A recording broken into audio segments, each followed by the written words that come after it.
యేసు ప్రభు వారి పరిశుద్ధ నామములో వందనాలు తెలియజేసుకుంటున్నాను.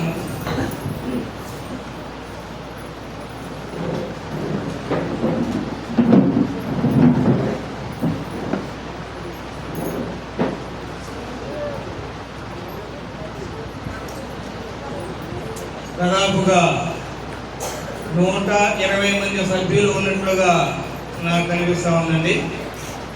120 కంటే ఎక్కువగా ఉన్నట్లుగా కనిపిస్తూ ఉంటుంది, నాకు కనిపిస్తున్నారు.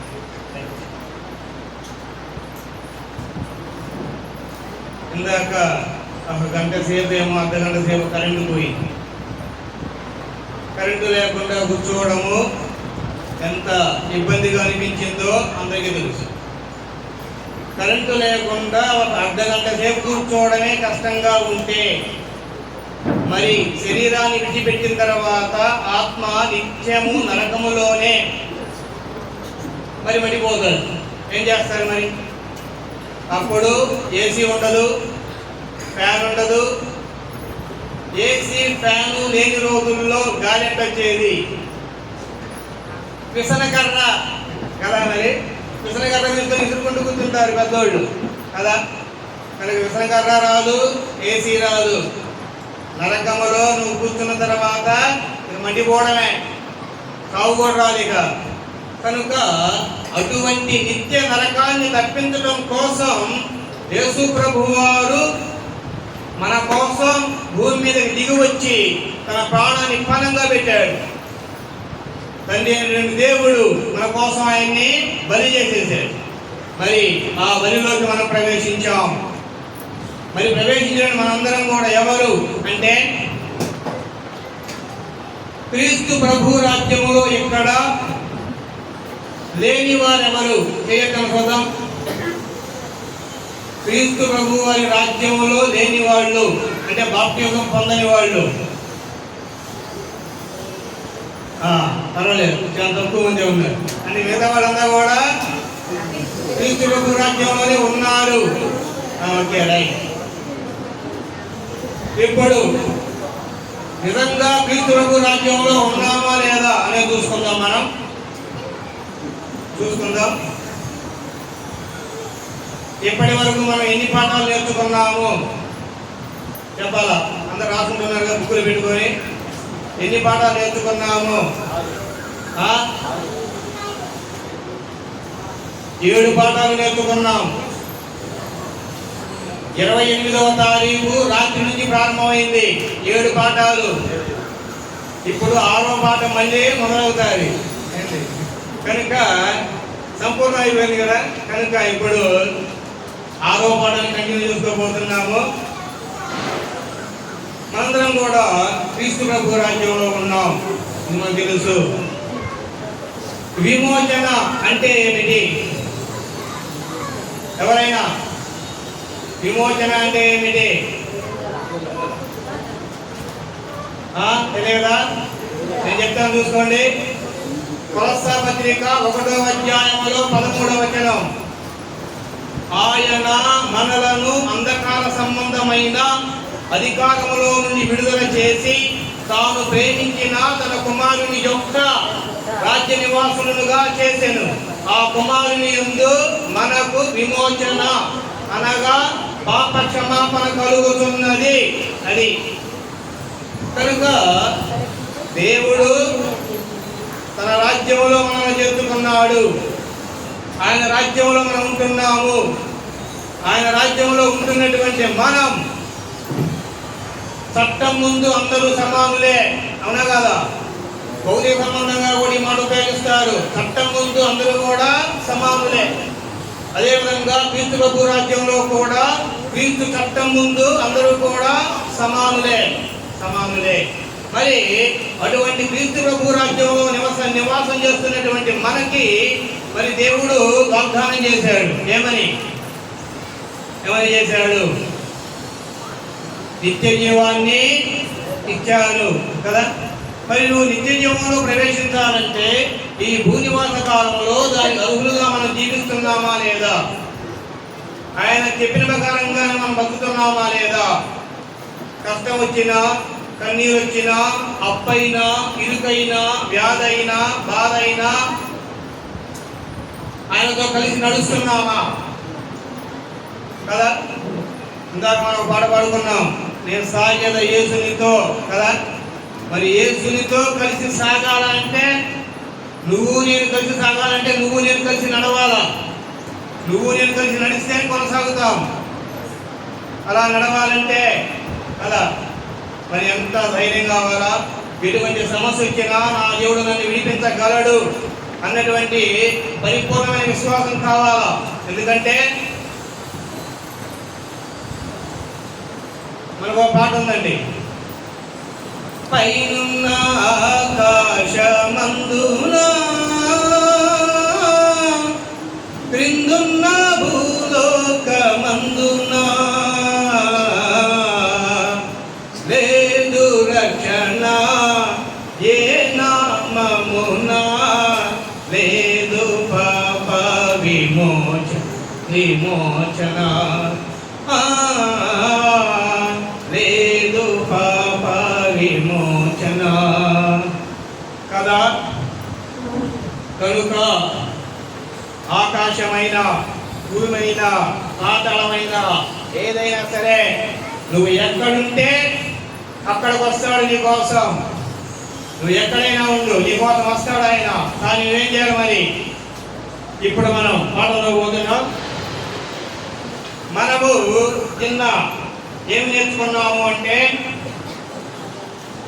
అబ్రహాము యొక్క పుట్టు పూర్వోత్తరాలు అది మనం చూసాం. అంటే పరిచయము అంటామండి, ఇంకో రకంగా చెప్పాలంటే పరిచయము. కనుక ఏమని పరిచయం చేసుకున్నాడు అబ్రహాము అంటే, అబ్రహాము ఎక్కడ పుట్టాడు, వాళ్ళ నాన్నగారు ఎవరు, ఆయన అక్కడ పుట్టినప్పుడు దేవుడు ప్రత్యక్షమై ఏం చెప్పాడు అనేది మనం చూసాం. ఈరోజు మనం ఏం చూస్తున్నాము అంటే, దేవుడు పిలిచాడు, దేవుడు పిలవగానే ఆయన దేవుని మాటకు లోబడి బయలుదేరాడు. గుర్తుపెట్టుకోవాలి, దేవుడు పిలిచాడు, పిలవగానే దేవుని మాటకు అబ్రహాము లోపడ్డాడు. అలా లోపడగానే గుర్తుపెట్టుకుందాం, పిల్లలు ఎవరు అరవద్దు, అందరూ గోడ చూడాలా. ఇది మనందరికీ కూడా బాగా తెలుసు. ఎప్పుడైతే దేవుని పిలుపుకు అబ్రహాము లోబడ్డాడో, ఎప్పుడైతే దేవుని పిలుపుకి అబ్రహాము లోబడ్డాడో అప్పుడు ఏం జరిగింది చెప్పాలి ఎవరైనా? ఏం జరిగింది అమ్మా? ఏం జరిగింది? పిలుపుకు లోబడ్డాడు, ఏం జరిగింది? అరే చెప్పరే, ఏం జరిగింది?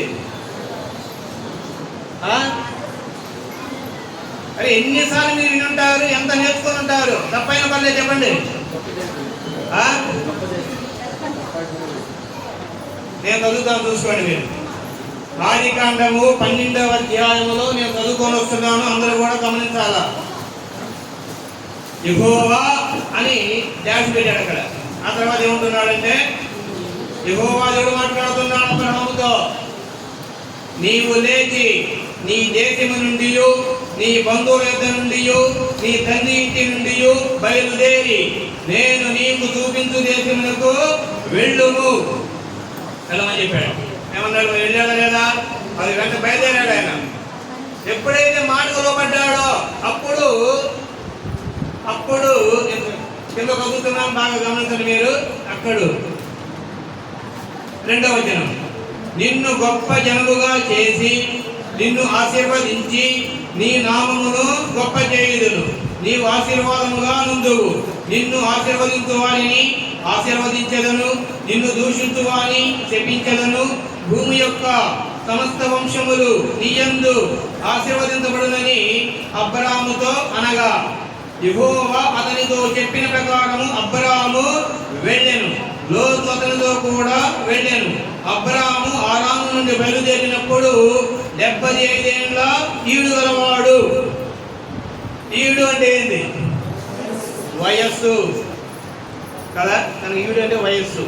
అంటే అబ్రహాము 75 సంవత్సరాల వయసులో దేవుని మాటకు లోబడి దేవునితో కలిసి నడవడానికి బయలుదేరాడు. రైట్. మరి ఇప్పుడు నేను చదివాను కదా వాక్యము, ఈ వాక్యములో ఎన్ని వాగ్దానాలు ఉన్నాయి? మీ అందరి ముందు గ్రంథాలు ఉన్నాయి. వాగ్దానాలు ఎన్ని ఉన్నాయి? ఎన్ని ఉన్నాయి? ఎన్ని అరే చెప్పరే, ఎన్ని ఉన్నాయి? అరే ఎన్ని? 1 2 3 4 5 చెప్పాలి కదా. ఎన్ని? మీ చేతుల్లో గ్రంథం ఉంది, పరిశీలన చేయాలి కదా. ఎన్ని ఉన్నాయి? సరే నేనే చెప్తాను మళ్ళీ. మీకు తెలుసు అయినా నేను గుర్తు చేస్తానులే. అడిగిన వాళ్ళు చెప్పాలా? అమ్మాయిల భాష డిగ్రీ చదివిన అమ్మాయిలు ఉన్నారా? డిగ్రీ చదివిన అమ్మాయిలు ఉన్నారు, చాలా మంది ఉన్నారా?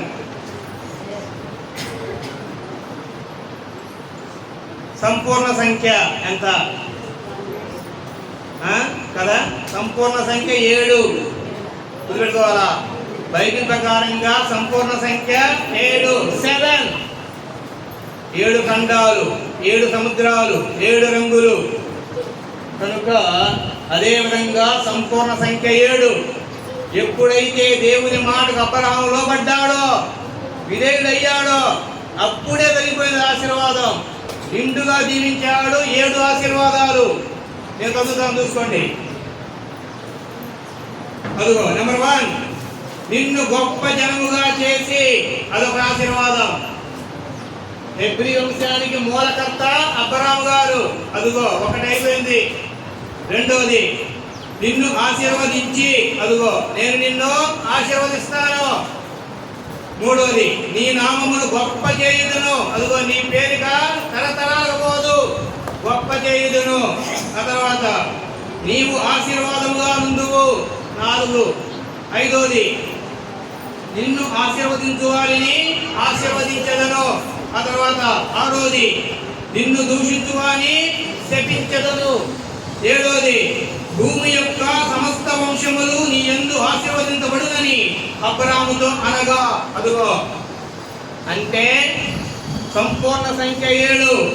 ఎప్పుడైతే దేవుని మాటకు విధేయుడయ్యాడో, నమ్మాడో, వెంటనే వచ్చేసింది ఆయనకి ఆశీర్వాదం. ఇక దాన్ని పొందుకోవడానికి ఆయన దేవుడితో కలిసి నడిచాడు. ఆ నడకలో ఎటువంటి పరీక్ష వచ్చినా, ఎటువంటి ఇరుకు ఇబ్బందులు ఎదురైనా, ఎవరేమైనా ఆయన దేవుడితోనే కలిసి నడిచాడు. ఇది బైబిల్ చెప్పే మాట. కనుక వాస్తవానికి కీర్తన గ్రంథము 90వ అధ్యాయంలో 10వ వచనం చూస్తే, మా ఆయుష్కాలము 70 సంవత్సరములు, అధిక బలమున ఎడల 80 సంవత్సరములుగును కదా. కానీ ఆయన బయలుదేరినప్పుడు ఆయన వయసు ఎంత? 75 సంవత్సరాలు. మరి ఆ వయసులో నమ్మి బయలుదేరాలంటే ఎంతటి నమ్మకం కావాలా? కనుక దేవుడితో మనం కలిసి నడుస్తున్నామంటే అంత ఈజీ కాదు. అబ్రహాము నుంచినట్టు నడవాలా. అందుకే అబ్రహాము విశ్వాసులకు తండ్రిగా పిలువబడ్డాడు. ఆయన ఊరుకొని వచ్చేయండి ఆశీర్వాదం రమ్మంటే వస్తుందా? రాదు. 1 ఎకరం భూమిలో 40 బస్తాల గుడ్లు పండించాలంటే ఎంత చక్కగా చూసుకోవాలో తెలుసా? పసిబిడ్డను సాగినట్టు సాకాలా. ఏ సమయంలో ఎరువు వేయాలా, ఏ సమయంలో నీళ్లు పెట్టాలా, ఏ సమయంలో కుప్పను ముచ్చాలా, ఏ సమయంలో తెచ్చుకోవాలా కదా. మరి అటువంటిది ఆత్మ సంబంధంగా నువ్వు ఉండబోయేటువంటి పరలోకాన్ని నువ్వు సాధించుకోవాలంటే, ఆయనతో కలిసి యుగాలు ఉండాలంటే, మరి భూమి మీద జీవించే ఇటువంటి నమ్మకం కావాలా. కనుక ఏ విధంగానైతే ఆ రోజు అబ్రహామును సంపూర్ణంగా దీవించాడో, అదేవిధంగా మనకు కూడా ఏం చేశాడంటే, మనకి ఎప్పుడైతే మనం దేవుని రాజ్యంలో చేరామో, చేరిన వెంటనే మనకి పరిశుద్ధాత్మను అనుగ్రహించాడు. ఆయన మనతో ఉంటాడు. మనతో ఉండి ఎప్పుడైనా మనం కృంగిపోయినప్పుడు, బాధపడుతున్నప్పుడు ఆయన మనల్ని హెచ్చరిస్తాడు. దేవుడున్నాడు, ఆయన పరలోకములో సమస్తం పైన అధికారి, ఆయన నీకున్నాడు. కనుక నీ భారం ఆయన మీద మోపుకొని నిన్ను కాపాడతాడు అని మనల్ని హెచ్చరిస్తూ ఉంటాడు. అటువంటి గొప్ప దేవుడు మనతో ఉండగా మనం ఏం చేస్తున్నామంటే,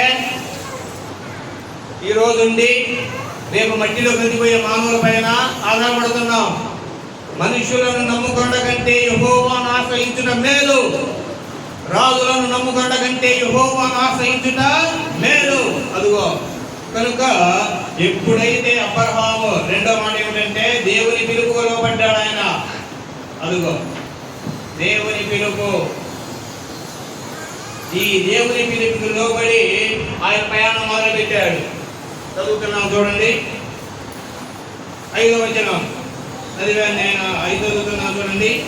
అబ్రాహాము తన భార్య అయిన శారయిని, తన సహోదరుని కుమారుడైన లోతును, హారాములు, తాను వారును ఆర్జించిన యావదాస్తిని, వారు సంపాదించిన సమస్తమైన వారిని తీసుకొని కనాను దేశమునకు వెళ్ళుటకు బయలుదేరి కనాను దేశమునకు వచ్చింది. ఇక్కడివాళ్ళ దేవుడు చూపించిన దేశం కనాను దేశం. ఆ దేశానికి వాళ్ళు వచ్చేసారు. ఇప్పుడు అక్కడే చదువుతున్నాం చూడండి, 6వ వచనం. అప్పుడు అబ్రాహాము షెకెమునందరి యొక్క స్థలము దాకా ఆ దేశ సంచారము చేసి మోరే దగ్గరనున్న సింధూర వృక్షము వద్దకు చేరెను. అప్పుడు కనానీయులు ఆ దేశములో నివసించిరి. చూసుకోండి, అక్కడికి వచ్చారండి. అక్కడ ఒక ప్రాంతం ఉన్నది. ఆ ప్రాంతం పేరు మక్సేల. ఆ మక్సేల ప్రాంతంలోని సింధూర వృక్షము, దానికి ఒక పేరు ఉందండి. ఇంకో పేరు ఏమిటి ఆ పేరు అంటే మస్తకి వృక్షము. ఇంకో పేరు కూడా ఉన్నది. ఏమిటి ఆ పేరు అంటే శమీ వృక్షము. కనుక మనం చాలాసార్లు చూస్తుంటామండి, కొంతమంది గొర్రెలు కాసుకునే వాళ్ళు కొన్ని ప్రాంతాలు తిరుగుతూ పోతుంటారు. గొర్రెలు కాసుకుంటూ వాళ్ళు ఏం చేస్తారంటే ఎక్కడైనా మంచి మర్రి చెట్టు ఉందనుకోండి, ఆ మర్రి చెట్టు కింద గుడారం వేసుకుంటారు. వేసుకొని అక్కడే వాళ్ళు వండుకొని తింటూ ఆ చుట్టుపక్కల గొర్రెలు కాసుకుంటూ ఉంటారండి. అప్పుడు మనం గమనిస్తున్నప్పుడప్పుడు. కనుక ఎప్పుడైతే అబ్రాహాం గారు కనాను దేశానికి వచ్చాడో, ఆ ప్రాంతంలో తిరిగాడో, ఆయనకి ఆ మత్స్యేల ప్రాంతంలోని సింధూర వృక్షం దగ్గర ఆయన గుడారం వేసుకున్నాడు. అక్కడ గుడారం వేసుకొని ఉన్నాడు. గుడారం వేసుకొని ఉన్నాడు ఆయన. అప్పుడు చదువుతున్నాం చూడండి అక్కడ. ఆ తర్వాత 7వ వచనం. యెహోవా అబ్రాహామునకు ప్రత్యక్షమై నీ సంతానమునకు ఈ దేశం ఇచ్చేదనని చెప్పగా, ఇప్పుడు మరలా ప్రత్యక్షమయ్యాడు. యెహోవా దేవుడు అబ్రాహాముకి మరలా ప్రత్యక్షమయ్యాడు. అంటే చేసిన వాగ్దానాన్ని మళ్ళా సరికొత్తగా చేశాడు. చేసిన వాగ్దానాన్ని సరికొత్తగా చేశాడు. ఏం చేశాడంటే నువ్వు భయపడే పని లేదు, ఈ దేశాన్ని నేను నీ సంతానానికి ఇస్తాను అలా చెప్పాడు. చెప్పిన తర్వాత వదిలిపెట్టుకోవాలా. అతడు తనకు ప్రత్యక్షమైన యెహోవాకు ఒక బలిపీఠమును కట్టెను. అక్కడి నుండి అతడు బయలుదేరి బేతేలుకు తూర్పునున్న కొండకు చేరి పడమటనున్న బేతేలుకును తూర్పునున్న హాయికిని మధ్యన గుడారము వేసి అక్కడ యెహోవాకు బలిపీఠము కట్టి యెహోవా నామమున ప్రార్థన చేసెను. అబ్రహాము ఇంకా ప్రయాణం చేస్తూ దక్షిణ దిక్కుకు వెళ్ళెను. కనాను దేశములోనే ఆయన ఒక ప్రాంతం నుంచి మరొక ప్రాంతానికి సంచారం చేస్తూ ఉన్నాడండి. ఆయన షెకెము ప్రాంతంలో ఉన్నాడు. అప్పుడు దేవుడు ప్రత్యక్షమయ్యాడు. ప్రత్యక్షమైతే దేవుడు ఏం చేశాడు? మరి దేవుడు ప్రత్యక్షమైతే అబ్రహాం ఏం చేశాడు అంటే వెంటనే బలిపీఠం కట్టాడు. బలిపీఠం కట్టి దేవునికి ప్రార్థన చేశాడు. ఆ తర్వాత బేతేలు, హాయి అనే ప్రాంతాల మధ్య మళ్ళీ ఆయన ఏం చేశాడు? గుడారం వేశాడు. ఆ గుడారం వేసుకుని ఏం చేశాడు? వెంటనే మరలా బలిపీఠం కట్టాడు. బలిపీఠం కట్టి మళ్ళీ యెహోవా నామమున ప్రార్థన చేశాడు. అంటే ఈ యొక్క అబ్రహాము జీవితాన్ని గమనించినప్పుడు మనకేం అర్థమవుతా ఉంది? ఏమర్థమవుతా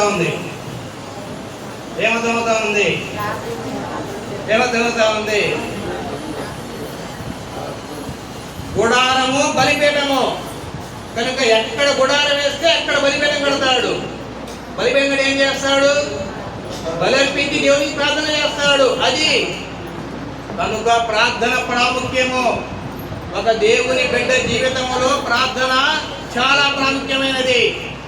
అందుకే అబ్రహాము జీవితాన్ని మనం గమనించినప్పుడు ఆయన జీవితంలో గుడారము, బలిపీఠము, ప్రార్థన ఇవి మనకు కనిపిస్తాయి. అందుకే ఆయన అంత నిండుగా దీవించబడ్డాడు. రైట్. ఈ యొక్క అబ్రహాము గారి జీవితాన్ని మనం తెలుసుకుంటూ ఉన్నాం. ఈయన అడిగిన వాళ్ళు చెప్పాలి. ఈయన ఏ కాలపు వాడు? ఒక సహోదరుడు చెప్పండి. ఎవరైనా ఏ కాలపు వాడు? కదా. పితరుల కాలపు వాళ్ళు గుర్తుపెట్టుకోవాలా. పితరుల కాలానికి ఉన్న మరో పేరు ఏమిటి? ఏం పేరు?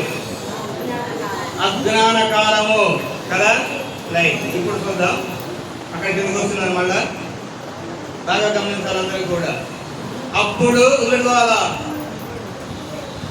టెక్నాలజీ పెరిగినటువంటి ఈ రోజుల్లో కూడా అనేక ప్రాంతాలలో జనులు పని చేసుకొని బతకడానికి పనులు లేవు కాబట్టి ఈ రోజుల్లో కూడా చాలా మంది బతకడానికి హైదరాబాదు, బెంగళూరు, చెన్నై మహానగరాలకు వెళ్ళిపోతున్నారు. కొంతమంది అయితే పంటలు పండుతాయండి, వరి కోతలు వస్తే ఆ ఊరు పోతారు, మిరపకాయల కోతలు వస్తే ఈ ఊరు వస్తారు. ఇలా కూడా వలసపై పని చేసుకునే వాళ్ళు ఉన్నారు. కరువు వస్తే వలస పోవాలా, లేదంటే అంటేసారి పోవా కదా. బుద్ధి కలిగిన వాడు పోలింటాడు, పోలినాలంటే పని చేసుకోవాలి మరి కష్టపడి కదా. కాబట్టి అబ్రహాము గారు బతుకుతున్నటువంటి ఆ ఊరిలో కూడా కరువు వచ్చింది కాబట్టి వెంటనే ఏం చేశాడంటే మళ్ళీ బయలుదేరాడు. మూటా ముల్లా సర్దుకొని బుధాన్ని వేసుకొని మళ్ళీ బయలుదేరాడు. మూటా ముల్లా సర్దుకొని బుధాన్ని ఎక్కేసుకుంటారు. చెప్పండి చూద్దాం. చూడలేదా? ఎప్పుడైనా గొర్రెలు కాసే గొల్లోలను చూసే తెలుస్తుందండి.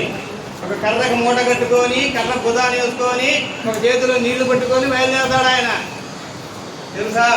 అలా మూట కట్టుకున్నాడు అన్నమాట. ఇప్పుడు మనం గమనించాలా, అబ్రహాము ఏ ఊరి నుంచి బయలుదేరొచ్చాడు? ఏ ఊరి నుంచే? ఎప్పుడే విన్నారు కదా, ఊరు అనే పట్టణం నుంచి. అవునా కదా? ఆయన బయలుదేరొచ్చాడు. ఎక్కడికొచ్చాడు? ఆరాము మట్టుకు వచ్చాడు. ఆ నుంచి మళ్ళీ బయలుదేరాడు. ఆ నుంచి ఎక్కడికొచ్చాడు? కనాను దేశం. ఆ నుంచి మళ్ళీ బయలుదేరాడు. ఆ నుంచి ఎక్కడికొచ్చాడు? మక్సేలా ప్రాంతం. అక్కడి నుంచి మళ్ళీ బయలుదేరాడు. ఎక్కడికొచ్చాడు? బేతేలు. ఆ నుంచి మళ్ళీ బయలుదేరాడు. ఎక్కడికి వచ్చాడు? హాయి. ఆ నుంచి మళ్ళీ బయలుదేరాడు. ఎక్కడికి పోతున్నాడు? ఐగుప్తు కదా. ఇప్పుడు ఆ ప్రయాణంలో ఆయన తోడుగా ఉన్నది ఎవరు?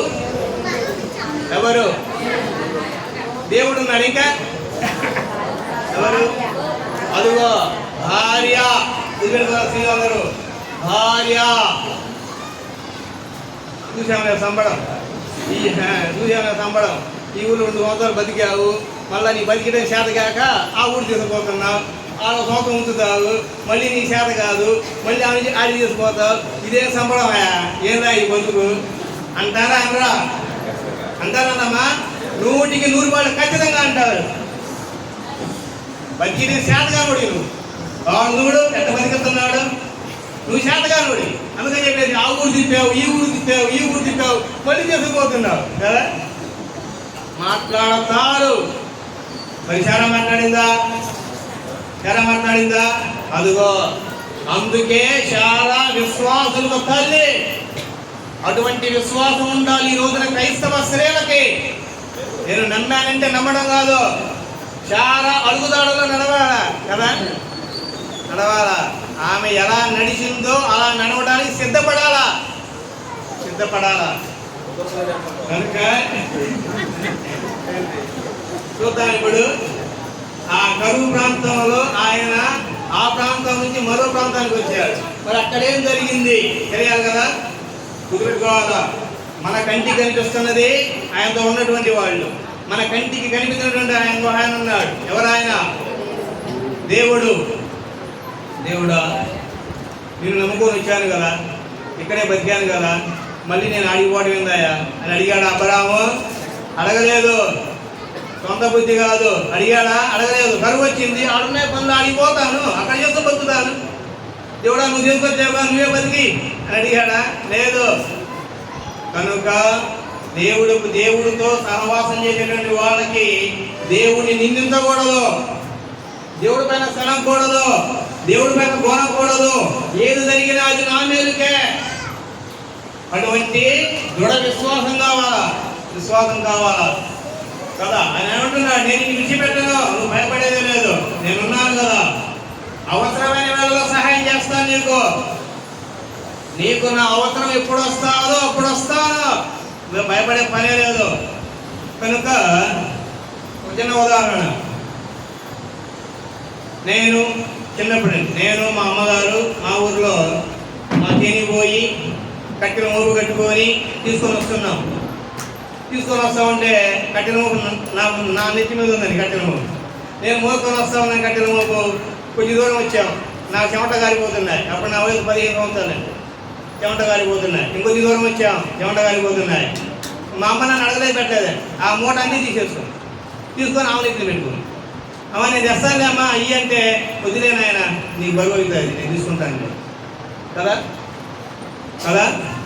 మరి ఏదో కేవలము లోకంలో ఒక 40 ఏళ్ళు 50 ఏళ్ళు నాకు తోడుగా ఉండే మా అమ్మే ఆపరివెత్తుకుంటే, జీవితకాలం శాశ్వతంగా తోడుండేటువంటి దేవుడు మరి మన బరువెత్తు కూడా మన సహాయంగా రాడా? వస్తాడు. ఎట్టొస్తాడు చూద్దాం. 10వ వచనం, అప్పుడు ఆ దేశములో కరువు వచ్చెను, ఆ దేశములో కరువు భారముగా ఉన్నందున అబ్రాము ఐగుప్తు దేశములో నివసించుటకు అక్కడికి వెళ్ళాను. కనాను దేశాల నుంచి ఇప్పుడు ఐగుప్తు దేశానికి వెళ్ళిపోయాడు.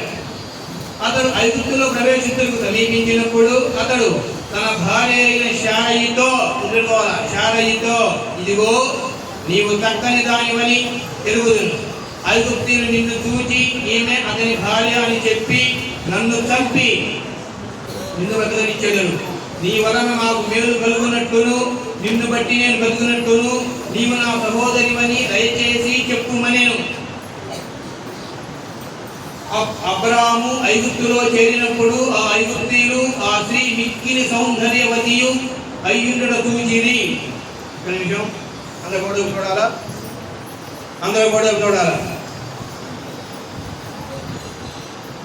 అబ్రాము కంటే శారయి వయసులో ఎంత చిన్నది చెప్పారా? ఎంత తెలుసు మీకు, గ్రంథంలో రాశారు. ఎంత? 10 సంవత్సరాలు చిన్న. అంటే ఇప్పుడు అబ్రాముకి 75 అంటే ఆమెకి ఎంత ఉండొచ్చు? 65 సంవత్సరాలు. అంటే ఇప్పుడు అక్కడికి వచ్చి వాడు అంటారని మనకు తెలియదు వాస్తవానికి కదా, ఆ ఊరు వచ్చేసి. కానీ గుర్తుపెట్టుకోవాలా, ఇప్పుడు 65 సంవత్సరాల వయసప్పుడు శారా గారు ఎలా ఉన్నావు చూడటానికి? ఎలా నేను చదువుతాను చూడండి.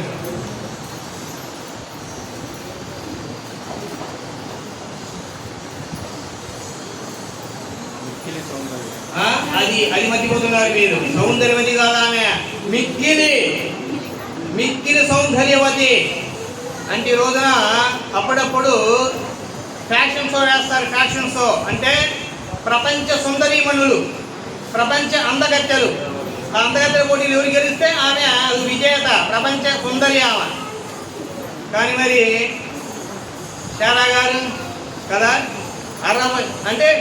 25-30 సంవత్సరాలలోనే వీళ్ళు ప్రపంచ సుందర కాలేకపోతుంది, ఎంతోమంది పోటీ పడి. కానీ 65 సంవత్సరాల శారా గారు మిక్కిలి చక్కనిది, మిక్కిలి సౌందర్యవతి. లోక ప్రకారం మా సామెత ఉందండి, అందగత్యం చేసుకుంటే అన్ని ఎగసాట్లే. ఏంటి? అందగత్యం చేసుకుంటే అన్ని ఎగసాట్లే, కాపాడుకోదు ఏదో తగ్గిపోవాలి కదా. ఎందుకని? ఇది లోకం అండి. ప్రతి ఒక్కడూ చూస్తాడు, ఏం బాగుందిరా నాయన అమ్మాయి, అట్లాంటి అమ్మాయి వాడి దిక్కింది కదా అనుకుంటారు కదా. కనుక అటువంటి సౌందర్యవతి ఆయన భార్య. రైట్? ఇప్పుడు ఆయన ఏమన్నాడు? అమ్మా, నువ్వు సౌందర్యవతి కాబట్టి నిన్ను బట్టి నన్ను చంపేస్తాడేమో, కనుక నువ్వేం చెప్తావంటే దయచేసి నా మాటను, నేను నీ యొక్క సహోదరుణ్ణి అని చెప్పు అని చెప్పేసి ఆమెని అడిగారు. అడిగితే మరి ఆమె ఏమనాలా? చేసి ఒక మగవాడివేనా? ఏం భార్యని కాపాడుకోలేవు, పెళ్లి చేసుకున్నావు, భార్య అనిపించుకున్నావు, ఇప్పుడు మళ్ళీ నన్ను తీసుకొచ్చి మళ్ళా సహోదరుని చెప్పమంటున్నావు, ఏంది ఇది? అనిందా? అనలేదా? ఆమె భర్త మాటకు లోబడింది. అదేవిధంగా భర్త కూడా ఏం చేశాడు మరి? నేను నీకు తాళి కట్టాను, నేను నీకు మొగుణ్ణి, నేను నీకు ఏదికని నా మాట వినాల్సిందే, వినకపోతే నేను పక్కనంటే నేను వివాహం చేసుకుంటాను అన్నాడా? అన్నాడా? అనలేదండి. ఏం చేశాడు? భర్త భార్యని ప్రేమించాలా. భర్త భార్యని ప్రేమించాడు కాబట్టి ప్రేమించినటువంటి అబ్రాహాము శారయిని బతిమాలుకున్నాడు. అమ్మ ఇలా జరుగుతాదేమో, దయచేసి ఇలా చెప్పమ్మా అని చెప్పేసి ఆమెని బతిమలాడుకున్నాడు. బతిమలాడుకోవాలా మాట వినకపోతే, అంతేగా కొట్టడం కాదు, కొట్టడం మగతనం కాదు. భార్యను కొట్టేవాడు పిచ్చోడు. నిజంగా నేను పనిచేసిన భద్రావతి ప్రాంతంలో పనిచేశానండి. మా సంఘంలో 300 మంది జనాలు ఉన్నారు. అక్కడ ఒక ఆయన ఉన్నాడండి. ఆయన పెళ్ళయ్యి, వాళ్ళ పెళ్లి రోజు నేనే చేశానండి. వాళ్ళ పెళ్ళయ్యి 52 సంవత్సరాలు, 50 పెళ్లి రోజు నేనే చేశాను ఘనంగా. నా వయసు ఎంత? కానీ దేవుడు 42 అభివృద్ధి ఇచ్చాడు. కానీ ఆయన ఎప్పుడు కూడా తన భార్యను కొట్టలేదండి. ఎప్పుడు కొట్టలేదంట 50 ఏళ్లలో. ఒక్కసారి కూడా ఆయనకి అంటే భార్యాభర్తన గొడవలు వస్తాయి ఎప్పుడప్పుడు. గొడవ రాకపోతే దాంట్లో రుచి తెలియదు. గొడవ రావాల్సిందే భార్యాభర్తన అప్పుడప్పుడు. ఆయనకి భార్య మీద బాగా కోపం వస్తుందంటండి. భార్య మీద కోపం వచ్చినప్పుడు ఆయన ఏం చేస్తాడంటే మంచం మీద నుంచి తక్కువ వేస్తాడండి పైకి లేమని ఆమె భయపడతాడు. అమ్మ నన్ను కొడతాడు ఆయన, ఆయన చంపేస్తాడు బాబు అని ఆమె భయపడుతుంది. ఆమె వెంటనే అట్లా తిరుగుతుందంట. అట్లా తిరిగి ఆడ హ్యాంగర్ ఉంటుందండి, చొక్కా తీసుకొని చొక్కా వేసుకొని బయటికి పోతాడంటే. చొక్కా వేసుకొని బయటికి పోయి ఇంటికి రాడంట. ఆయన కోపం తగ్గిందా తిరుగుతూ ఉంటాడు పదాలలో. కోపం తగ్గిందా తిరుగుతూ ఉంటాడంట.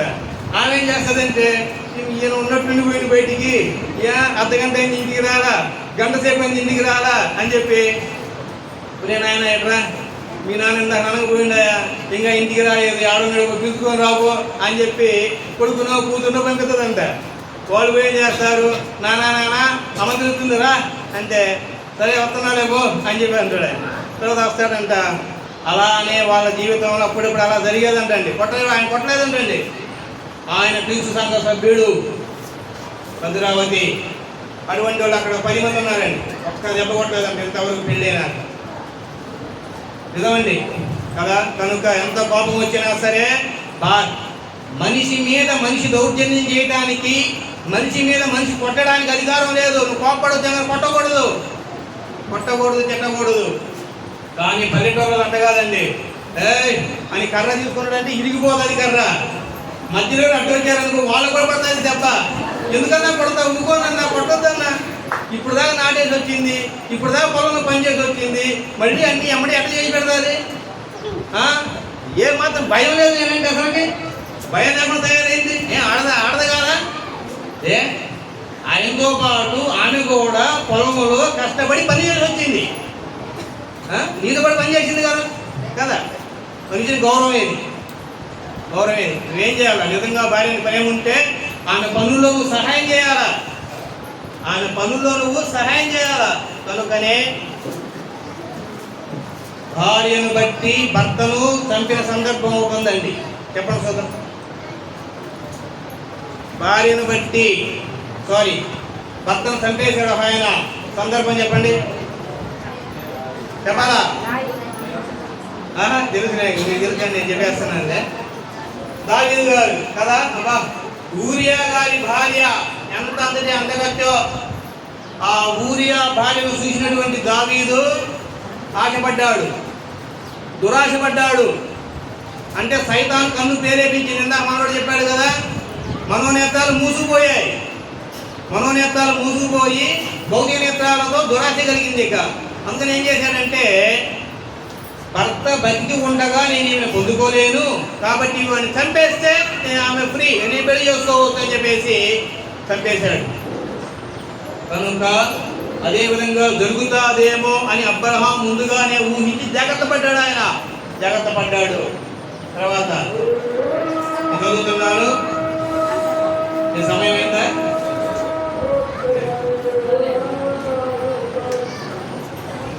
మీకు ఎవరికైనా బోర్ కొడితే చేయకపోవచ్చు, చక్కగా ఆపుకోవచ్చు అని కాసేపు. Okay, right. నెక్స్ట్ చదువుతున్నాను చూడండి.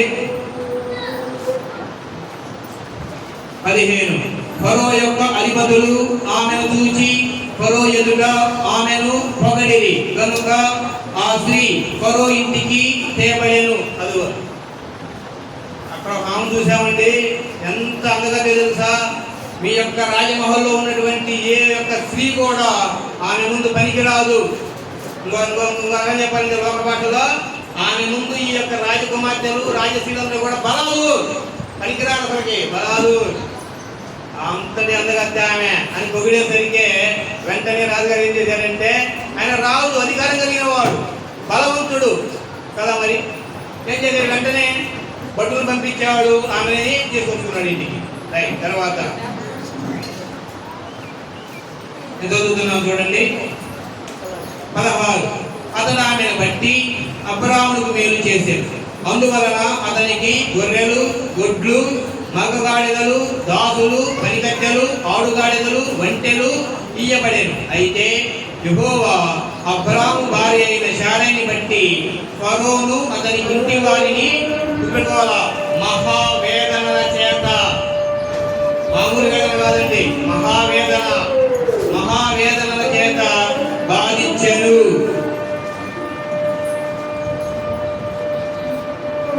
వేదన అంటే ఏమిటి?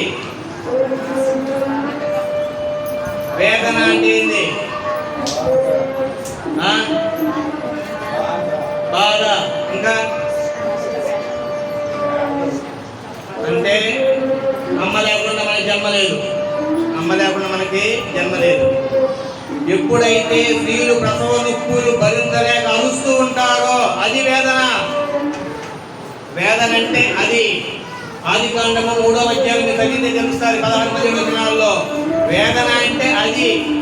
ఇదేంటంట, దాన్ని మించిపోయింది మహావేదన. ఎక్కడున్నాడు దేవుడు? పరలోకంలో. ఎక్కడికి వచ్చాడు ఇప్పుడు? చూపించాడా లేదా? ఎందుకని? నేను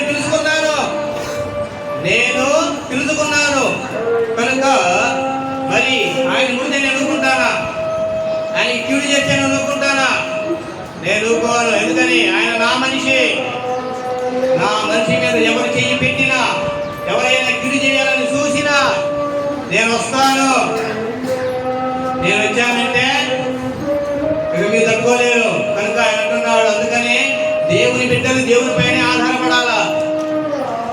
ఆ కాలమైనా ఈ కాలమైనా ఏ కాలమైనా సరే దేవుడు దేవుడే, దేవుడు మారడు, ఆయన మాట మారదు. ఆయన మాట ఇచ్చాడంటే నెరవేరుస్తాడు, అంతే. తిరిగలేదు కదా. కానీ నువ్వు దాన్ని నమ్మాలా.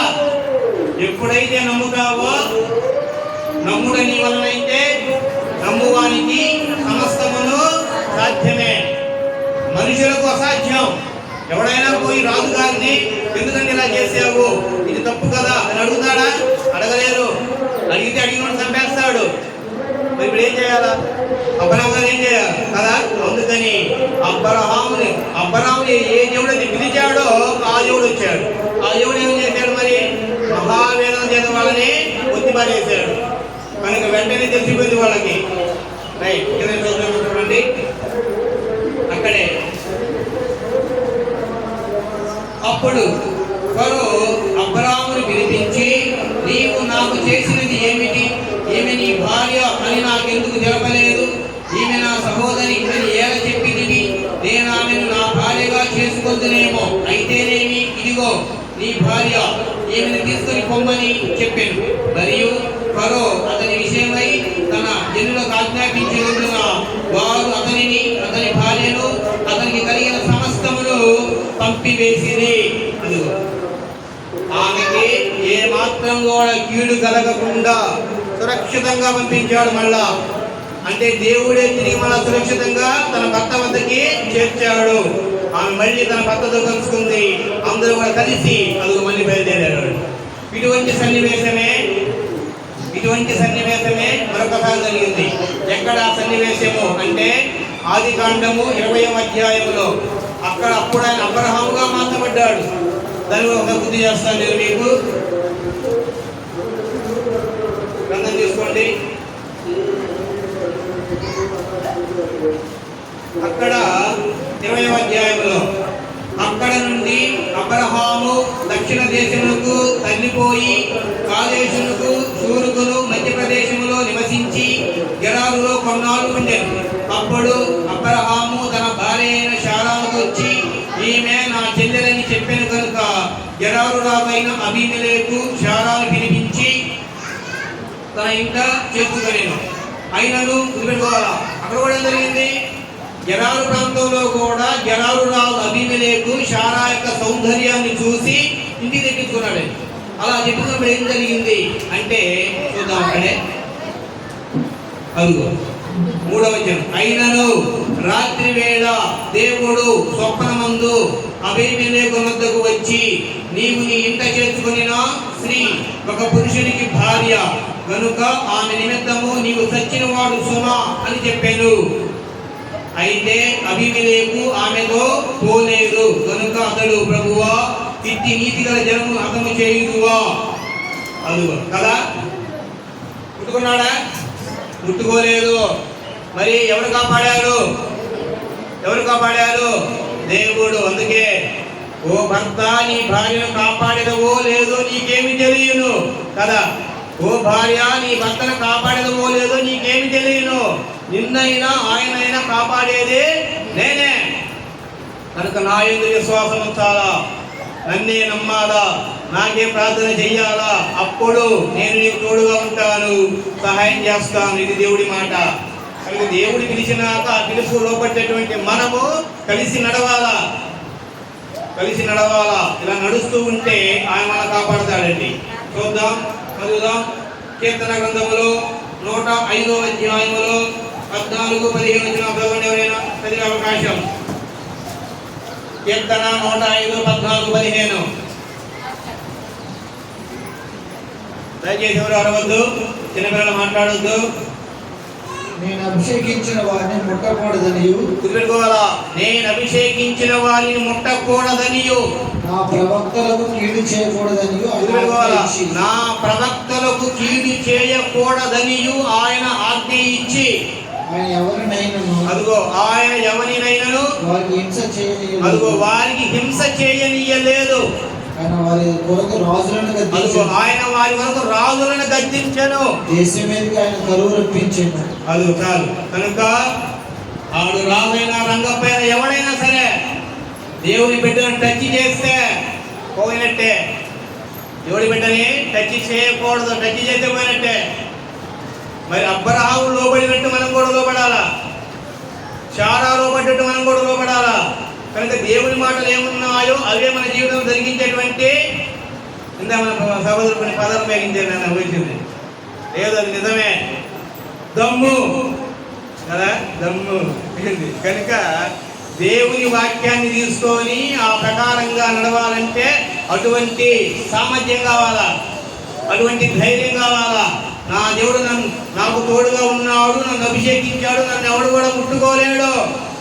ముట్టుకుంటే నష్టం వాడికే కదా. కనుక అభిషేకం అంటే ఏంటో తెలుసా? అభిషేకం అంటే పితృల కాలంలో ఒక రకంగా చెప్పబడింది, ధర్మశాస్త్ర కాలంలో ఒక రకంగా చెప్పబడింది, కృపా కాలంలో మరో రకంగా చెప్పబడింది.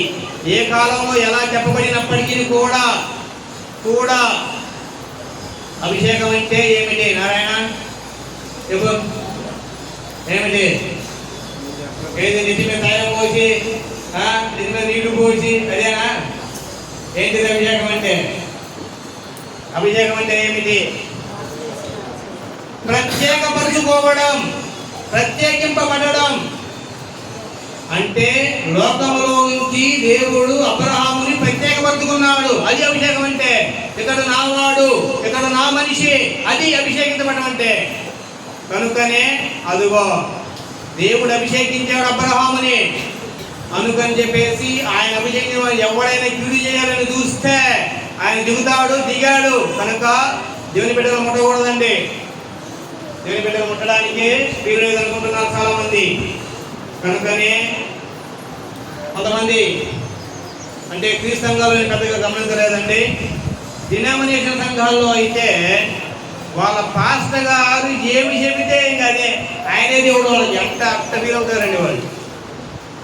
కొంతమంది అయితే క్రీస్తు సంఘాల్లో ఏంది పెద్దగా పట్టించుకోలేదు. ఆయన మన అంటోడేగా, ఆయన మన వాడిని కదా.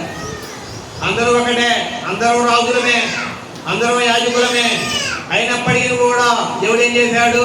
క్రీస్తు సంఘం క్షేమాభివృద్ధి చెందాలంటే ఎఫెసీ పత్రిక 4వ అధ్యాయంలో 11 ప్రకారంగా కొందరిని సువార్తికులను గాను, కొందరిని ప్రవక్తలను గాను, కొందరిని అపోస్తులు గాను నియమించాను. అంటే ప్రత్యేకపరచబడ్డాడు ఆయన. సంఘం క్షేమాభివృద్ధి చెందాలంటే సువార్తికుడు ఉండాలా. ఆ సువార్తికుని యొక్క నాయకత్వంలో సంఘం నడుస్తూ ఉండాలా. ఇంటిలో ఏ కార్యక్రమం జరిగినా, సంఘంలో ఏ కార్యక్రమం జరిగినా ఆయన ముందుండి నడిపించాలి దాన్ని. అది పద్ధతి. తర్వాత కూర్చున్నాడు అనుకో, ఆయన అందరం ఒక్కటే. ఎప్పుడైతే నిలబడతాడో అదొక ప్రత్యేకం. కనుకనే కార్యక్రమాలన్నీ కూడా సువార్తికుల ఆధీనంలోనే నడుస్తూ ఉండాలా. రైట్, ఇప్పుడు చూద్దాం. కనుక నా జనులు ఒక దేశం నుంచి ఒక దేశానికి తిరుగుతూ ఉండగా, ఒక ప్రాంతాన్ని నుంచి మరొక ప్రాంతాన్ని తిరుగుతూ ఉండగా ఎవరు కూడా వాళ్ళకి డ్యూటీ చేయకూడదు. నీకు రాజు కావచ్చు, నువ్వు ప్రధానమంత్రి కావచ్చు, నువ్వు ముఖ్యమంత్రి కావచ్చు, నువ్వు ఎవరే కావచ్చు, కానీ నా బిడ్డలు నువ్వు ముట్టొద్దు. నా బిడ్డలు నువ్వు ముట్టొద్దు. ముట్టేవా నేను వస్తాను, నువ్వు ఎవరివైనా సరే అని అంటున్నాడు ఆయన. రైట్, ఇంకో మాట ఏం చదువుతాం మనము? జకర్యా గ్రంథము 2వ అధ్యాయములో 8వ వచనం. జకర్యా 2:8 చూడాలందరూ గ్రంథం తీసి. జకర్యా 2:8. ఇప్పుడు నేను పొద్దునే వస్తాను, ఇదే కూడా మీరు. జకర్యా 2:8 ఎంత చెప్తాను? ఆ ఉదిరి వాళ్ళ మిమ్మును ముట్టినవాడు, తన కను గుట్టును ముట్టినవాడను ఎంచి. అది చాలు కదా. ఒకవేళ దేవుని బిడ్డను ముడితే ఎవరిని ముట్టినట్టంట కదా? దేవుని కంటి గుట్టును ముట్టినట్టు. మనమే ముట్టుకొని కంటి గుట్టుని మనమే ముట్టుకోలేం కదా. మరి దేవుడు అంటున్నాడు, వాళ్ళను ముడితే నా కంటి గుట్టుని ముట్టినట్టే వస్తావు. నా బిడ్డలు రావద్దు, చచ్చిపోతావు. నమ్మరా? నమ్ముతారా? చూద్దాం. మనకు తెలుసు. నేను చదువుతాను, చూడండి. మొదటి రాజుల గ్రంథము 13వ అధ్యాయంలో 3వ వచనం. 13:3.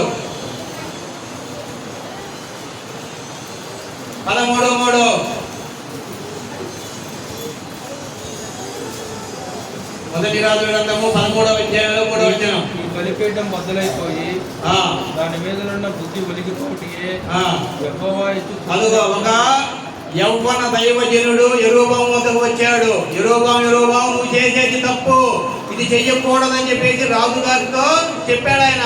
అలా చెప్పిన రాజుగారు ఏం చేశాడు తెలుసా? నాకు బలం ఉందని, అధికారం ఉందని చెప్పేసి చెయ్యి సాగి అలా పట్టుకోపోయాడు ఆయన. మరి పట్టుకోపోతే ఏమైంది తెలుసు మీకు? ఏమైంది? చెయ్యి ఎండిపోయింది. మరి ఎండిపోయిన చెయ్యి మళ్ళీ ఎలా బాగుపడ్డాది? మీరు తృణీకరించిన ఈ రాయి మూలకు తలరాయి ఆయను. లెక్కలేమని మాట్లాడాడు ఆయన. నేను రాజుని, నన్ను నాకు వ్యతిరేక చేస్తావా అని పట్టుకోపోయాడు. ఇప్పుడేమయ్యాడు? మళ్ళీ ఆయన ప్రార్థన చేసినా గతి లేదు. మళ్ళీ గతి లేదు ఆయనకి. అప్పుడు ఎప్పుడైతే మళ్ళీ వేడుకున్నాడో అప్పుడు ఆయన ప్రార్థన చేస్తే ఆ ప్రార్థనతో ఆయన చెయ్యి మరలా బాధైంది. అదిగో చెప్పాడు, దైవజనుడా నువ్వు లేచి ఆ పట్టణానికి వెళ్ళి వాక్యాన్ని ప్రకటించు అని చెప్పాడు. వెళ్ళాడా లేదా? అయ్యో, ఆయన రాజుగారండి, ఆయన ముందు మాట్లాడి మనం పక్కనిస్తాడా? చంపేస్తాడండి బాబు, నేను పోను అన్నాడా? అనలేదు. రాజు అయితే ఎవరైతే రాజులకు రాజు కదా, రాజులకు రాజు ఆయన. కనుక అటువంటి రాజులకు రాజైనటువంటి శ్రీమంతుడైనటువంటి దేవుడు మనకు తండ్రి అయి ఉండగా మరి మనకు అటువంటి విశ్వాసం ఉంటుందా కదా? విశ్వాసం ఉంటుందా? ఇదే సన్నివేశం ఇంకొకసారి కూడా జరిగిందండి. చూద్దాం. రాజుల 2వ గ్రంథము 1వ అధ్యాయములో 9 నుంచి చదవాలా? వెంటనే రాజు 50 మందికి అధిపతి అయిన ఒకరిని 50 మందితో కూడా ఏలియా వద్దకు పంపాడు. చాలు దయచేసి గొడవ చూడాలా? అక్కడ ఏలియా అనేటువంటి ఒక ప్రవక్త దేవునికి అదిగో పని చేసి పెడుతున్నాడండి. దేవుని పని చేస్తున్నాడు. అందుకని చెప్పి ఆయన ఏం చేశాడంటే ఇశ్రాయేలు రాజ్యాన్ని పరిపాలిస్తున్నటువంటి అహబు వద్దకు వెళ్ళి, అహబు నువ్వు చేసేది తప్పు అని చెప్పేసి హెచ్చరించాడండి. అలా హెచ్చరించినప్పుడు ఏం చేశాడంటే అహబుని సంపాదించాలని చెప్పేసి ప్రయత్నం చేశాడు. ఆ తర్వాత ఆయన భార్య యెజెబెలు కూడా ఆయన చంపడానికి సైన్యాన్ని పంపించేసింది. అయితే ఒకనొక సందర్భంలో ఒక 50 మంది సైనికులని రాజుగారు పంపించాడు, పోయి పట్టుకొని రండి ఏలియాని చంపేద్దామనేసి. ఆ 50 మంది వచ్చారు, గుర్తుపెట్టుకోవాలా, 50 మంది వచ్చారు. వెంటనే ఏం చేశాడు, మరి ఏం చేశాడు? ప్రార్థన, దేవునికి ప్రార్థన చేశాడండి. దేవునికి ప్రార్థన చేస్తే వెంటనే 50 మంది ఏమయ్యారు? చచ్చిపోయారు. అయితే బుద్ధి వచ్చిందా? బుద్ధి రాలా. మళ్ళీ 50 మంది పంపించాడు. మళ్ళీ ఏం చేశాడు? మళ్ళీ ప్రార్థన చేశాడు. మళ్ళీ ఏమైంది? చచ్చిపోయారు. మళ్ళీ పంపించాడు. బుద్ధి వచ్చిందా? కదా, బుద్ధి రాడలా. ఇక్కడ జనాలేమో చచ్చిపోతున్నారు. కనుక ఎప్పుడైతే దేవుని ప్రవక్తలకు కీడు చేయాలని రాజులైనా మా ఎవరైనా సరే ఎగబడితే దేవుడు మాత్రం ఖచ్చితంగా వస్తాడు. మన పక్కలో ఉన్న మన సహోదరుడు రాకపోవచ్చు, కానీ పరలోకలోకుతున్న దేవుడు ఖచ్చితంగా వస్తాడు. ఏలియాని ఆయన ఏర్పాటు చేసుకున్నాడు. యవన దైవజనుని ఆయన ఏర్పాటు చేసుకున్నాడు. అబ్రహాముని ఆయన ఏర్పాటు చేసుకున్నాడు. మరి ఈరోజు నిన్ను నన్ను ఏర్పాటు చేసుకుంది ఎవరు? అదే దేవుడు క్రీస్తు ప్రభువు నందు నిన్ను నన్ను ఏర్పాటు చేసుకొని మనకు తండ్రి ఉన్నాడు ఆయన. అటువంటి తండ్రి అయినటువంటి దేవుడు మనతో ఉండగా మరి వాళ్ళకున్న విశ్వాసం మనకుంటుందా ఈ రోజున? ఇంకొక ఆయన ఉన్నాడు, ఆయన తీసుకున్నారు బాగా.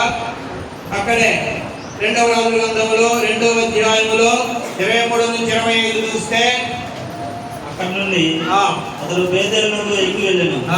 అతడు త్రోవను పోవచ్చుండగా బాలుడు పట్టణంలో నుండి వచ్చి గోడివాడ ఎక్కిపొమ్ము, గోడివాడ ఎక్కిపొమ్ము. అదుగో ఎలీషా గారు ప్రవక్తగా పనిచేస్తున్నటువంటి దినాలలో పెట్టుకోవాలా. ఎలీషా గారు ప్రవక్తగా పనిచేస్తున్నటువంటి దినాలలో అక్కడ ఆ యొక్క బేతేలు గ్రామం దగ్గర ఉన్నటువంటి ఆ ప్రాంతంలో ఉన్నటువంటి జనులు అంటే కొంతమంది అల్లరి పిల్లలు ఏం చేశారు తెలియదు, ఎగతాళి చేశారు, బోడివాడ అని. ఇప్పుడు ఒక మాట అడిగిన వాళ్ళు మాత్రమే చెప్పండి. నారాయణ ఉన్నావా? ఉన్నారు కదా, చెప్తారండి కదా. దేవుడి కోసం ఎలీషా ఏం చేశాడు చెప్పు. దేవుని కోసం ఎలీషా గారు ఏం చేశాడు? ఆనందం ఏం చేశాడు? సమస్తాన్ని వదిలిపెట్టి వచ్చాడు. ఆయన 12 అరకలతో పని చేస్తున్నటువంటి వ్యక్తి. 12 అరకలు. ఇక్కడ దాదాపు 80 భూములు ఉండొచ్చండి. భూములు ఇంట్లో ఒక అరక పెట్టుకోవాలంటే ఎంత భూమి ఉండాలా చెప్పండి సోదరు? ఎంత ఉండాలా? ఇంట్లో మనం ఎద్దులు వేకనే పెట్టుకోలేంగా, ఎద్దులు కాళీమోను బండి అన్ని ఒకనే పెట్టుకోలేంగా. మరి ఒక ఎకరం ఎంత?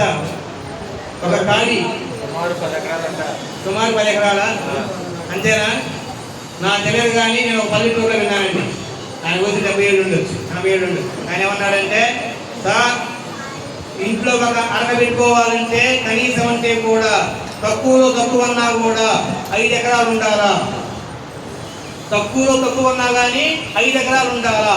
అప్పుడు ఈ ఎకరంలో దున్నుకుంటాం, ఇదైపోతే అక్కడ దున్నుకుంటాం, అదైపోతే అక్కడ దున్నుకుంటాం. ఒకవేళ మేము ఫ్రీగా ఉంటే పిలిస్తే బయటికి వెళ్ళిపోతాం, లేకపోతే మా పనులు మాకే సరిపోతాయి. అప్పుడు 12 అరకలంటే ఇప్పుడు ఎంత పొలం? 12 × 5, 12 5 ఎంత? అది 12 5 60. కనుక 60 ఎకరాల యజమాని,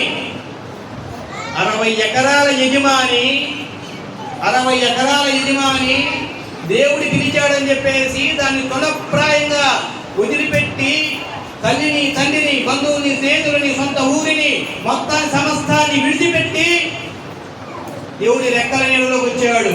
అటువంటి వ్యక్తికి ఎవరైనా కీడు చేస్తే దేవుడు ఊరుకుంటాడా? మాట్లాడే క్వశ్చనే లేదు. దిగొస్తాడు. ఎవరైనా సరే అటువంటి త్యాగం చేసినటువంటి మహానుభావులు. కనుకనే అదుగో ఏలియా ప్రవక్త. అబ్రహాం కూడా ప్రవక్త కాదా? ప్రవక్త కాదా? ప్రవక్త కాదా? ఆదికాండము 20వ అధ్యాయములో 7వ వచనం మనం చదివినప్పుడు అదుగో అబ్రహాము ప్రవక్త, ఆయన నీ కొరకు ప్రార్థన చేయను. కనుక మేము కొన్నిసార్లు భద్రావతి ప్రాంతంలో ఏం చేస్తామంటే అండి, గృహాలు దర్శిస్తాం. ఆ గృహాలు దర్శించినప్పుడు నాతో పాటు నేను ఒక నలుగురిని తీసుకెళ్తాను. ఒక నలుగురిని తీసుకెళ్ళినప్పుడు నా పక్కన ఉన్న ఆయన్ని, సార్ మీరు ప్రార్థన చేయండి సార్ అంటే ఆయన ప్రార్థన చేస్తారు. ప్రార్థన చేస్తే అక్కడ ఉన్నటువంటి సహోదరు ఏం చేస్తారు తెలుసా? సహోదరుడు మేము ప్రార్థన చేసిందా ఒప్పుకోదండి. అమ్మ అందరం ఒకటే కదా, ఎవరు చేస్తే ఏమైందిలేమ్మా, అట్ట కాదండి, మాకు సువార్తలు చేయాల్సిందే. ఆయన చేసినా సరే మీరు కూడా చేయాలా, మీరు కూడా చేస్తేనే మాకు సమాధానంగా ఉంటుంది, దయచేసి చెయ్యండి. ఎందుకని కదా? కనుకనే దేవుడు అంటున్నాడు, నేను అప్పచెప్పిన పనిని నా వైపు చూస్తూ చేయాలా, నేను పిలిచిన వాడు నా వైపు చూస్తూ ప్రయాణం చేయాలా. అంటే నీ గురి మారకూడదు. మధ్యలో నీకు ఎటువంటి అవాంతరాలు వచ్చినా సరే నీ గురి మాత్రము మారకూడదు. నీ గురి మారిందనుకో నువ్వు తప్పిపోతావు. గురి మారడానికి వీలు లేదు. గురి మారితే మాత్రము నువ్వు తప్పిపోతావు. అంటే ఇది అవసరం లేదేమో, అయినా సరే నేను చెప్పదలుచుకుంటున్నాను, దయచేసి వినాలి అందరూ కూడా.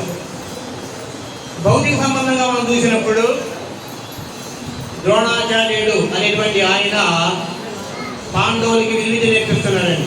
పాండవులకి విలువిద్య నేర్పిస్తున్నాడు, బాణాలు వేయటం.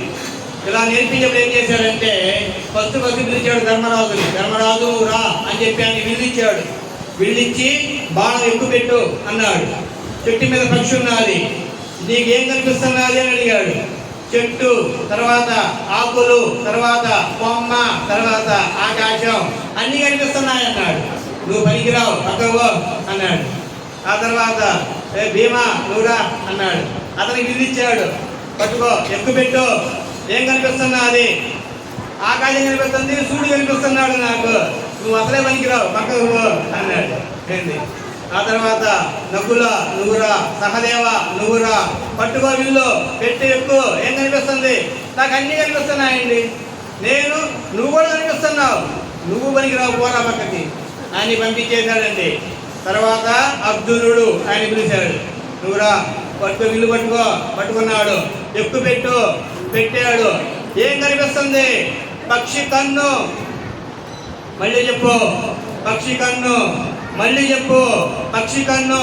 మళ్ళీ చెప్పు, నాకు పక్షి కన్ను తప్ప ఏమి కనట్లేదండి అన్నాడు. కొట్టి పడిపోయి పెట్టాడు. తెలుసా? గురి అటు భౌతిక సంబంధమైన గురి ఎలా ఉందో దాన్ని మించిన గురి క్రైస్తవులకు కావాలా. నాకు పరలోకం ఉంది. ఈ భూనివాస కాలంలో ఈ రోజు నేను చచ్చిపోయినా సరే, ఏ ప్రభు యేసు ఎక్కడున్నాడో, అబ్రహాము ఎక్కడున్నాడో నేను అక్కడ ఉంటాను. అబ్రహాము దగ్గర లాజరు ఉన్నాడు, నేను అక్కడ ఉంటాను. పోలేపోతాం, ఈరోజు కదా రేపు పోతాం. ఏమైతుంది? కావాలని ఎప్పుడైనా వస్తుంది కదా. ఏదొచ్చినా సిద్ధంగా ఉండాలా. సహోదరు పాట చెప్పారు కదా, ఏదొచ్చినా పోయేదేం లేదు అక్కడ కదా. కనుకనే గురి, పరలోకపు గురి అలా ఉండాలా. అటువంటి గురి అబ్రహాముకు ఉంది. అడిగాడు దేవుడు, అబ్రహాం దేశం ఇచ్చాను కదా అంటే, ఈ దేశం నాకింది కదా, నాకు ఆ దేశం ఇచ్చేయి అన్నాడు. ఏ దేశం కావాలా? పునాదులుగా ఆ పరలోక పట్టణం కావాలి. నాకు ఇదెందుకు? ఇందులో నేనన్నారుంటాను. నాకు కావాల్సింది అది. నా గురి ఉంది అక్కడ. కనుక ఈ రోజున క్రైస్తవులకు కూడా ఒక్కటే నిరీక్షణ. ఏమిటా నిరీక్షణ? ఏమిటి? ఇప్పుడు నిరీక్షణ అంటే అర్థం ఏమిటి? ఎదురు చూచుట కదా. ఎదురు చూడడం అంటే ఒక వ్యక్తి కోసం ఎదురు చూస్తూ ఉంటాం. ఇప్పుడు మనం ఎవరి కోసం ఎదురు చూస్తున్నాం? యేసు ప్రభు కోసం. ఉన్నాడా లేదా? ఖచ్చితంగా ఉన్నాడు. వస్తాడా లేదా? ఖచ్చితంగా వస్తాడు. వస్తే ఎక్కడికి తీసుకుపోతాడు? అదుగు కదా. మరి అటువంటి ఖచ్చితమైనటువంటి నిరీక్షణ మనకున్నది. ఇటువంటి ఖచ్చితమైనటువంటి ఆధారం మనకున్నది. ఆ రోజున ఇటువంటి ఖచ్చితమైనటువంటి నిరీక్షణ అబ్రహాముకు ఉందా? ఆధారం ఉందా? లేదు. అబ్రహాము జీవిస్తున్న దినాలలో ఆయన నిరీక్షణకు ఆధారం లేదు. నిరీక్షణకు ఆధారం లేకపోయినా అబ్రహాము నమ్మాడు. దేవుడిని నమ్మటమే నీతి కనుక దేవుడిని నమ్మాడు, దేవుడు చెప్పింది జరిగించాడు.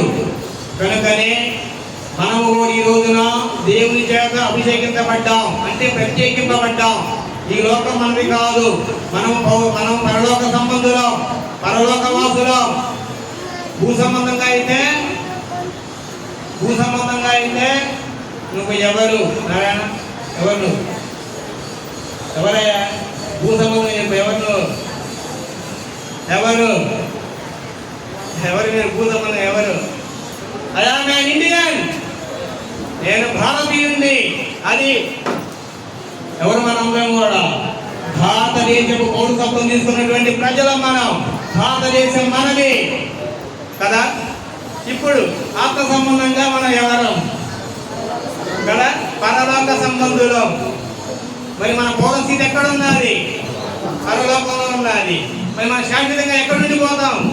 పరలోకం నుండి పోతాం. మరి మన గురి ఎక్కడ ఉండాలా? మధ్యలో కష్టమో కన్నీరు అప్పో ఇప్పో బాధో ఏదో అయితే ఏం చేయాలా? సంఘం మార్చుకోవాలా, దేవుని మార్చుకోవాలా? అంతేనా? మరి ఏం చేయాలా? ప్రార్థన చేయాలా, ఫలించాలా? ఏం చేయాలి మరి? ఉపవాస ప్రార్థన చేయాలా? ప్రార్థనల్లో ఉపవాస ప్రార్థన బలమైనది, కానీ పక్క వ్యక్తికి తెలియకూడదండి. ప్రార్థన చేయాలి గట్టిగా. నా జీవిత దినాలలో నేను ఒక్కొక్క సమయంలో నేను ఎక్కడ సేవ చేయాలా దేవుడా అని నాకు అర్థం కాక ప్రార్థన చేస్తూ కూర్చున్నాను. అప్పుడు దేవుడు క్రీస్తునందు మా సహోదరుడు సామరాజు గారిని నమ్మకం పంపించాడు. నేను ఆయన ద్వారానే భద్రావతి వెళ్ళాను. అక్కడ నేను దాదాపుగా 4 సంవత్సరాలు 3 నెలలు పనిచేశాను. దాదాపు ఆ సంఘంలో మేము అడుగు మోపినప్పుడు అక్కడ కేవలము నాకు అలవాటు ఉందండి. నాకు ఒక అలవాటు ఉన్నది. ఏమిటో తెలుసా? నా ముందు ఎంతమంది కూర్చున్నారు అని లెక్కేసుకుంటాను. చివరి వరకు ఎంతమంది ఉన్నారు, మధ్యలో ఎంతమంది పోయారు నేను లెక్కేసుకుంటాను. అవన్నీ కూడా ఊడిగా మొదలైనప్పుడు ఎంతమంది ఉన్నారు, మధ్యలో ఎంతమంది పెరిగారు, చివరి దాకా ఎంతమంది ఉన్నారు. అందుకే నేను అప్పుడప్పుడు ఎన్ని తిరిగి వస్తాను మీ అందరికీ వెళ్ళి. ఎందుకు తెలుసా? ఎంతమంది ఉన్నారు, ఎంతమంది వెళ్ళిపోయారని చెప్పేసి కదా. కనుక దేవుడు అంటున్నాడు, నేను నీకు తోడున్నానని నువ్వు నమ్ము. నాతో కలిసి నడుస్తున్నటువంటి వాడిని నా మాటలు పరిశీలించి నీ యొక్క జీవితంలోకి తీసుకో. నీ జీవితంలో తీసుకుని నువ్వు నడుస్తూ ఉంటే నేను ఖచ్చితంగా ఫలింపజేస్తాను. ఆ రోజు అబ్రహాముని దేవుడు పిలిచాడు, ఆశీర్వదించాడు. ఎలా? సంపూర్ణంగా. ఈరోజు మనలో కూడా పిలిచాడు. ఎలా దీవించాడు? సంపూర్ణంగా. మరి ఆ సంపూర్ణంగా ప్రవేశించాలంటే దాన్ని మనం ఇక్కడ కాపాడుకోలేకపోతే ఏం చేస్తాం? దాన్ని పోగొట్టుకుంటాం. నువ్వు నెలంతా కష్టపడి పనిచేసి జీతం తీసుకున్నావు. ఆ జీతం పరుసులో లెక్క పెట్టుకొని టేబుల్లో పెట్టుకున్నావు. దాన్ని ఇంటికి జాగ్రత్త చేసుకోవాలా లేదా? మధ్యలో బస్సు ఎక్కే కాడో, ఆటో ఎక్కే కాడో, వచ్చే కాడో ఎవరైనా దొంగలు కొట్టుకుపోతే ఏం చేయాలా? ఈ రెక్కల కష్టం అంతా కూడా వ్యర్థమైపోతుంది. అదేవిధంగా క్రీస్తు ప్రభువులోకి వచ్చిన తర్వాత మనము ఆత్మ సంబంధం ప్రయాణం చేసేటప్పుడు ఇరుకులు, ఇబ్బందులు, కష్టాలు, కన్నీళ్ళు అవన్నీ కూడా మనల్ని క్రీస్తు ప్రభువులోంచి తొలగించాలని చెప్పేసి వస్తాయి. అలా వచ్చినప్పుడు మనం భయపడడానికి లేదు. అప్పుడా ఉన్నటువంటి విశ్వాసం మనకు కూడా ఉండాలి. ఖచ్చితంగా నన్ను నా దేవుడు కాపాడతాడు. ఆ రోజు వాళ్ళని కాపాడాడు, ఈరోజు నన్ను ఖచ్చితంగా కూడా కాపాడతాడు. ఎందుకని? దేవుడు మాట. నేను అభిషేకించిన వారిని ముట్టకూడదు. అందులో అబ్రహాం ఏం చేసేవాడు? ప్రతి స్థలంలో ఏం చేసేవాడు? ప్రతి స్థలంలో ఏం చేసేవాడు? అది గుడారం వేసి బలిపీఠము కట్టి ప్రార్థన చేసేవాడు. అది ఒట్టి బలిపీఠం ఒప్పుకోను. బలిపీఠం కట్టాక ఏం చేయాలి? మరి బలి అర్పించి ప్రార్థన చేయాలి. తెలుసా? బలిపీఠం కట్టేది ఎందుకు? బలి అర్పించడానికి కదా. గొర్రెలో, మేకో, పౌరమో ఏదో సంథింగ్ కదా. కనుక అలా అర్పించి ప్రార్థన చేస్తాడు ఆయన. కనుకనే ఆయన యొక్క జీవితంలో అవి ప్రాముఖ్యంగా ఉన్నాయి. ఈరోజు మనం కూడా ఉదయం లేస్తే మళ్ళా రాత్రి పడక చేసుకునే వరకు కూడా ఎన్నిసార్లు ప్రార్థన చేస్తారు చెప్పాలి? ఎన్నిసార్లు చేస్తారు? ఎన్నిసార్లు చేస్తారు నారాయణ? నీ పేరు ఈజీగా ఉందా నోటికి? ఎన్నిసార్లు చేస్తారు అమ్మ? ఎన్నిసార్లు చేస్తారు కదా? పొద్దున, మధ్యాహ్నం, సాయంకాలం. సాయంకాలం అంటే ఇంకో పదం చెప్పండి, మాడిజాము కదా? మాడిజాము కదా? కనుక ఒక 3 సార్లు చేయొచ్చు, లేదంటే 2 సార్లు చేయొచ్చు. అంతేనా? అంతేనా? అంతేనా? కాదు, కాదు. ఎట్లా చేయాలి తెలుసా? పొద్దున్నే మంచం మీద నువ్వు కళ్ళు తెరవగానే ప్రార్థన చేయాలి. ఆ తర్వాత నువ్వు ఫ్రెష్ అప్ అవుతావు. ఫ్రెష్ అప్ అయ్యి మళ్ళా నువ్వు కూర్చుంటావు ఇడ్లీయో దోశో పెరుగనో తినడానికి, అప్పుడు ప్రార్థన చేయాలి. ఆ తర్వాత నువ్వు బట్టలు వేసుకొని బజారు బయలుదేరుతావు, అప్పుడు ప్రార్థన చేయాలా. ఆ రోజు నువ్వు పనికి పోతావు, అయ్యా నన్ను పని దగ్గర నన్ను క్షేమంగా చేర్చు అని ప్రార్థన చేయాలా. నువ్వు పని కాడికి చేరిన తర్వాత నన్ను క్షేమంగా పని కాడికి చేర్చావు, నేను చక్కగా పని చేస్తున్నా సహాయం చేయమని ప్రార్థన చేయాలా. మధ్యలో మళ్ళీ లంచ్ బ్రేక్ వస్తుంది, ఆ లంచ్లో కూర్చుంటావు, అప్పుడు లంచ్ బాక్స్ చేస్తావు, అప్పుడు ప్రార్థన చేయాలా. అన్నం తింటావు, తిన్న తర్వాత ఏం చేస్తావు? మళ్ళీ పనిలో పోతావు, మళ్ళీ ప్రార్థన చేసి పనిలోకి పోవాలా. పనిలో పోతావు, మధ్యలో టీ బ్రేక్ వస్తాయి.